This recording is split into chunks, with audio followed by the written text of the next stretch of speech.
city, or have you been here before? I've only been able to visit in the past for a few days, but this time I was able to stay for 4 weeks, which was a wonderful visit.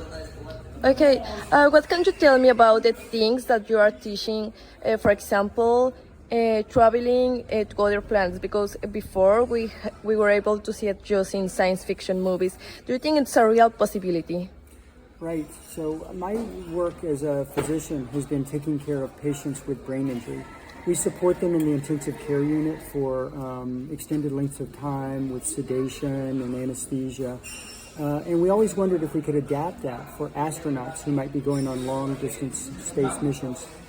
Recently, we've had research funded by NASA through the Translational Research Institute for Space Health to see if we could actually do this with volunteers and have them sleep extended lengths of time to create a hibernation type state for long-distance space travel. And when do you think we might be able to actually see it, or is not like a date on that? Our studies now are trying to demonstrate that it's possible. So we're going to do this for 1 day at a time in people to see that it's safe. And then if that is okay, we'll do it for 5 days or 1 week at a time to see if it's safe. We plan to do that in the next year.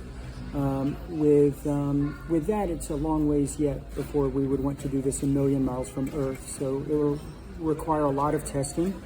I think before something like this would be ready for space travel, it might be 10 years. Oh, wow. And what can you tell us about the potential space travelers and about sleeping more than 20 hours, or I think 20 hours? So how can that help them with space traveling? Yeah, space travel to Earth orbit and to the moon is something that we've seen people do. But once we go to places like Mars, their distances are orders of magnitude greater. The length of time people will be in a spaceship is longer than anyone has ever been in space before, just to get to Mars.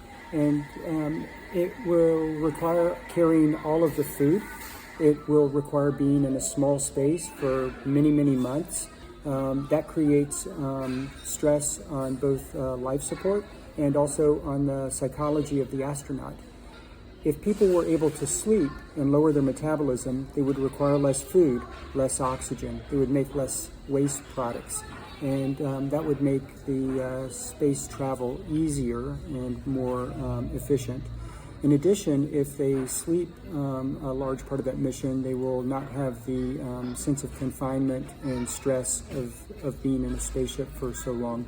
So it may be easier psychologically to actually sleep for a lot of the mission.